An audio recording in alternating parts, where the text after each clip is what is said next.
Ma'am? Don't show respect to a ruler, okay. Speaking evil, all right. All right, what happened in Acts 23? Who was the guilty party there? Paul. And who was the ruler that he reviled or said something he shouldn't have said about him? Chief priest. And what did he call him? Whitewashed wall? Yeah. Now, it wasn't untrue. The guy was hypocritical. But Paul was rebuked by someone saying, don't you realize this is the high priest? Are you reviling God's high priest? And what was Paul's response to that? He didn't know that. So it was an innocent mistake, but it's not one that he would have done had he known the man was in the position of being high priest. So the point being, he didn't curse him, but he did revile him by calling him that name. And that was an offense that was prohibited by this command. Okay. In fact, I think Paul quotes this command there. And so the idea here is, just like you could curse or revile a parent, and that was prohibited, same thing regard to another authority figure being a ruler of your people. God expected respect to be shown to those in authority, whether in the home or in the public arena. All right? And again, that's easy to talk about until you get crossways with what a ruler of your people is doing, and then the reviling probably would come pretty easy if you're not careful. Okay, anything else on that one? Question 6, summarize what verses, and this should have been 29 and 30, require for firstborns. What did you put for that? Which firstborns?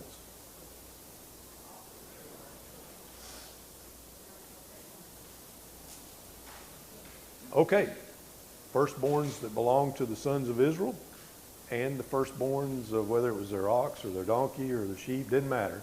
If it was a living thing, the firstborn from it belonged to God.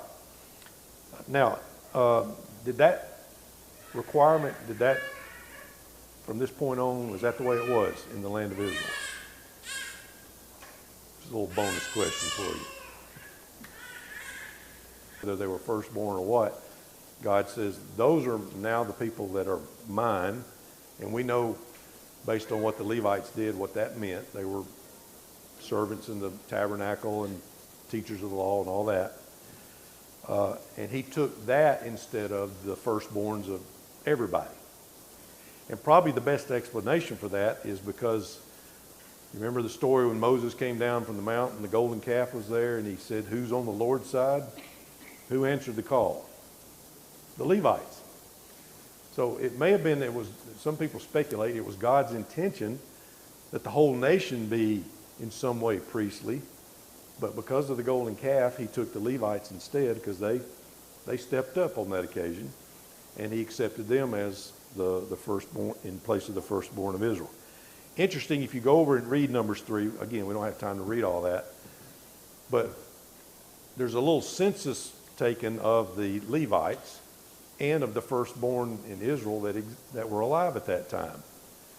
And they came up with a number, it was like 22,000 Levites, and the firstborn, there was 22,273. So it was pretty close to the number, and so then you start saying, well, what about the extra 273? Well, there's some other things that were said in that chapter about 5 shekels per guy was a little payment that God would accept in place of them.